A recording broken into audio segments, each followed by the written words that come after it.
Bonjour Dominique Carlac. Bonjour. Merci d'avoir accepté mon invitation, en fait, sachant que, connaissant vos convictions et votre engagement pour la place des femmes dans l'économie, j'avais aucun doute sur le fait que vous acceptiez. Merci pour cette invitation. Alors, je vous ai demandé de venir dans le rôle du grand témoin, mais j'aurais tout aussi bien pu vous demander de venir pour faire votre portrait, puisque vous êtes chef d'entreprise. Vous dirigez depuis 20 ans le cabinet D consultant qui fait du conseil en innovation et de l'ingénierie industrielle 4.0. Bon. Alors, vous êtes également connue pour avoir été athlète de haut niveau, vous êtes chroniqueuse, vous vous êtes présentée pour la présidence du MEDEF. Bref, vous avez un parcours à la fois très diversifié, très complet, très successful d'ailleurs. Donc finalement, première question, comment avez-vous vécu votre position de femme dans ces différents univers, le sport, la politique, le syndicat, le journalisme ?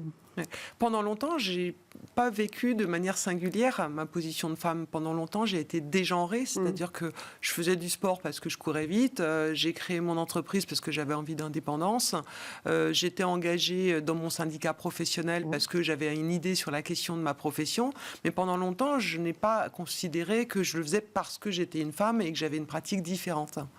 Et puis, j'ai eu un déclic un jour où vous avez rappelé que j'ai été candidate à la présidence du MEDEF. Et puis, un jour, pendant la phase de candidature, où on avait une audition, un homme a posé une question dans l'assistance en posant la question à son voisin en disant « Mais est-ce que tu connais Dominique Carlac ?» J'étais peu connue. J'avais puis le prénom, en plus, on ne sait pas si c'est un homme ou une femme. Homme-femme. Et j'étais peu connue, je ne faisais pas encore de médias. Et la personne à qui on a posé la question dit « Non, je ne connais pas Dominique Carlac. » Et celui qui avait posé la question lui répond « Tu vas voir, c'est une femme, mais elle est pas mal. » Et là, j'avais 40... Le mais elle est pas mal. Je me suis dit, mais c'est bizarre, j'ai 49 ans. Depuis que je suis née, je travaille pour être bonne à l'école, pour être bonne sur les stades, pour être bonne dans mon entreprise, pour faire les choses bien. Je n'ai jamais considéré que parce que j'étais une femme, ça pouvait être moins bien ou différent. Et là, je me suis dit, il y a des stéréotypes qui sont intériorisés. J'avais affaire à une personne qui était lettrée, qui était éduquée. Qui était chef d'entreprise. Qui était chef d'entreprise. J'avais aucun reproche a priori à lui faire.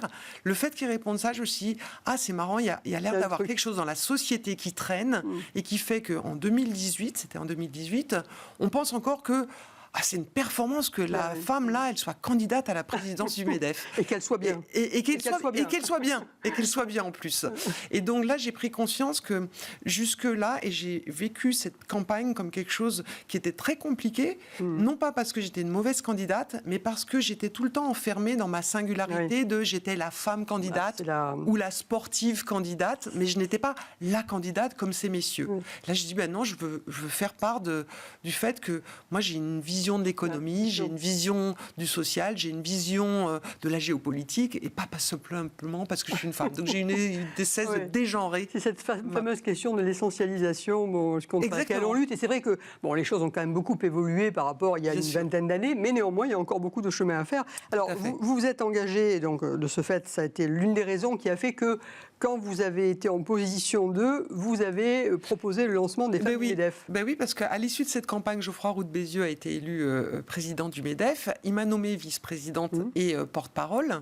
Et donc, il m'a dit, qu'est-ce que tu proposes ? J'ai dit, écoute, créons Femmes du MEDEF. Parce que moi, j'ai détecté des choses qui font qu'on ne met pas assez en avant nos femmes. Or, que ce soit Laura qui a fait son témoignage de créatrice d'entreprise, ou Cécile, juste avant ou toutes les Hélène, les Marie-Claire que j'ai rencontrées, il y a du talent dans notre réseau. Donc, il faut mettre en avant ce talent dans notre réseau MEDEF, dans notre réseau patronal, et pour dire que, en fait, la place des femmes, elle est évidente, non pas pour être une réserve d'indienne. Moi, je suis une militante patronale pour défendre l'entreprise, mais pour défendre les chefs d'entreprise, qu'ils soient hommes ou femmes, mais pour dire, si on veut être performant, que ce soit dans l'entreprise ou dans un réseau patronal, il faut être exemplaire. Il faut être exemplaire dans le travail qu'on apporte, mais aussi...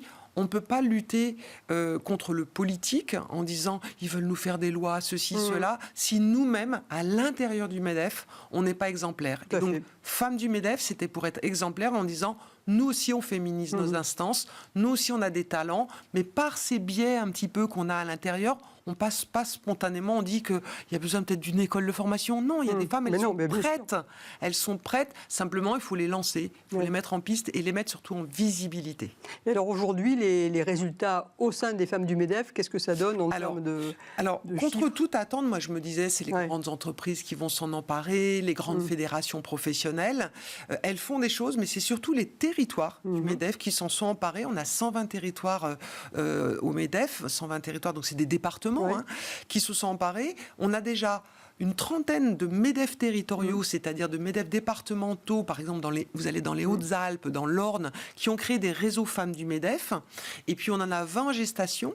Et donc, à la fin de l'année 2024, on aura 50 femmes du MEDEF sur tout le territoire. D'accord, 50 réseaux. 50 réseaux qui, justement, vont chercher la compétence des femmes pour représenter le monde de l'entreprise, le monde patronal, et puis proposer des actions pour défendre l'entreprise. D'ailleurs, j'ai reçu, il n'y a pas très longtemps, Émilie Lefebvre, qui a créé Femmes du MEDEF, dans l'Orne. Vous avoir vu en visite, donc ça on est venu, elle dirige une entreprise, on s'est dit, mais en fait, il faut qu'elle...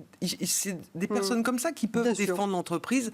Puis c'est aussi un signe, je dirais, non seulement d'égalité de traitement par rapport à nos 35% de femmes chefs d'entreprise, mais c'est surtout une question de modernité et d'image. Et puis après, après de performance. Et de performance, avant tout. Très bien. Écoutez, merci beaucoup Dominique pour ce témoignage, pour la sincérité qui vous a toujours caractérisé. Donc on l'a bien retrouvé là. Merci, et là maintenant, je vais recevoir justement une patronne d'entreprise, d'ETI. Donc voilà, Cécile Contrel, et elle va nous parler de son métier, 3 générations.